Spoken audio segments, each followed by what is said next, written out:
வணக்கம் நண்பர்களே. இன்று நான் பேசப்படும் விடயம் குற்றம் சுமத்தப்பட்டவனுக்குள்ளே உரிமைகள். குற்றம் சுமத்தப்பட்டவனுக்கு சில உரிமைகள் உண்டு.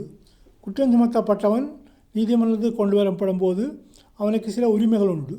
அந்த உரிமைகள் எவையென பார்ப்பதற்கு முன்னர் குற்றம் சுமத்தப்பட்டவனுக்கும் சந்தக நபருக்கும் உள்ள வித்தியாசத்தை பார்க்க வேண்டும். சந்தக நபர் என்பவன் சஸ்பெக்ட் என ஆங்கிலத்தில் அழைக்கப்படுவான்.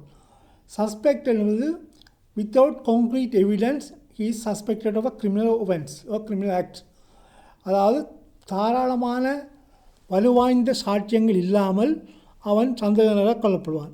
அக்யூஸ் என்பவன் குற்றம் சுமத்தப்பட்டவன் என்பவன் குற்றம் சுமத்தப்பட்டவன் என்பவன் வலுவான சாட்சியங்களின் பின்னர் நீதிமன்றத்துக்கு கொண்டு வரப்பட்டவன். இவனுக்குள்ள உரிமைகள் என்னென்ன பார்ப்போம். முதலாவது குற்றவாளி என்ற ஊகம், presumption of innocence.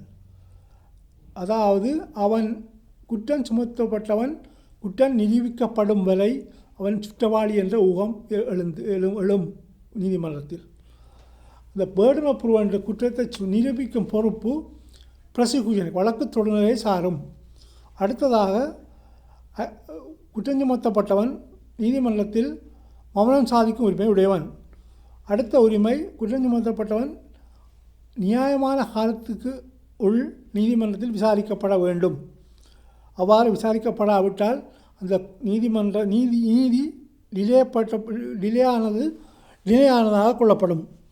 அடுத்ததாக அவனுக்குள்ள ஒரு ஃபேர் ட்ரையல், நியாயமான வழக்கு முறைகள் பின்பற்றப்பட வேண்டும்.